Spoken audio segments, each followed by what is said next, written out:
Dear students, आज का हमारा टॉपिक है वाणिज्यवाद। 16वीं शताब्दी से 18वीं शताब्दी के बीच यूरोप में हुए आर्थिक तथा व्यापारिक परिवर्तनों को वाणिज्यिक क्रांति के नाम से जाना जाता है। इस दौरान यूरोप में विभिन्न प्रकार के भुगतानों में मुद्रा का प्रयोग बढ़ा और वितरण व्यवस्था में भी परिवर्तन आए। व्यापक और स्थायी बाजारों की स्थापना हुई। इसके अलावा क्षेत्रीय एवं समुद्र पार व्यापार में भी भारी वृद्धि हुई। 16वीं शताब्दी में यूरोप के एशिया और अमेरिका के साथ व्यापारिक संबंध स्थापित हुए।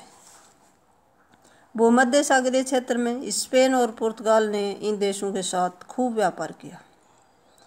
अगले शताब्दी में उत्तरी यूरोप के देशों विशेषकर इंग्लैंड और हॉलैंड ने अपनी घुसपैठ करके यूरोप की अर्थव्यवस्था को अधिक जटिल और प्रतिस्पर्धापूर्ण बना दिया।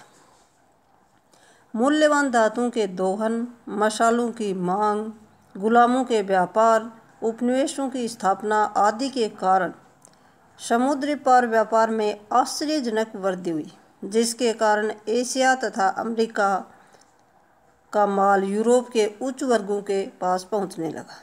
इसके अलावा समुद्री यातायात के साधनों का बहुत विस्तार हुआ। डचों और अंग्रेजों ने उन्नत किस्म के समुद्री जहाज बनाए। इंग्लैंड और हॉलैंड की व्यापारिक कंपनियों ने एशिया के व्यापार पर एकाधिकार स्थापित कर लिया।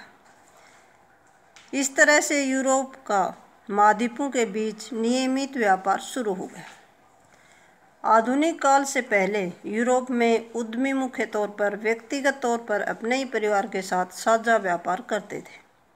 इस युग में कई प्रसिद्ध व्यापारिक घरानों की जानकारी मिलती है। 16वीं शताब्दी में कई व्यापारिक संगठनों की स्थापना हुई, जिससे व्यापार के स्वरूप में परिवर्तन आया। जहाज की कीमत और उसकी खेप में कई व्यापारियों की साझेदारी की परंपरा शुरू हुई और इस प्रकार की साझेदारी इंग्लैंड की महारानी एलिजाबेथ के शासनकाल में खूब प्रचलित थी। शुरू में साझेदारी साधारणतः एक बड़ी यात्रा के लिए होती थी, लेकिन कालांतर में आर्थिक गतिविधियों में लंबी साझेदारी होने लगी। संयुक्त पूंजी एक कंपनी जैसे विशाल संगठन में व्यापार की प्रकृति में भारी परिवर्तन आया। जॉइंट स्टॉक ज़्यादा होने लगा। परिणामस्वरूप अकेले व्यक्ति की जोखिम उठाने की प्रथा खत्म हो गई और अपनी छोटी सी पूंजी भी बिना किसी परेशानी के व्यापार में हर व्यक्ति लगाने लगा। व्यापार करना काफ़ी सरल हो गया और संयुक्त पूंजी ने यूरोप की विश्व व्यवस्था को एक महत्वपूर्ण मोड़ प्रदान किया। इसके अंतर्गत व्यापारियों के कुछ खास देशों के साथ व्यापार करने का एकाधिकार मिल गया और इस प्रकार व्यापार के क्षेत्र में हुए परिवर्तनों ने यूरोप के व्यापार का स्वरूप और भविष्य निर्धारित किया और इन्हीं व्यापारिक परिवर्तनों को इतिहासकारों ने वाणिज्य क्रांति या वाणिज्यवाद की संज्ञा दी। Thank you.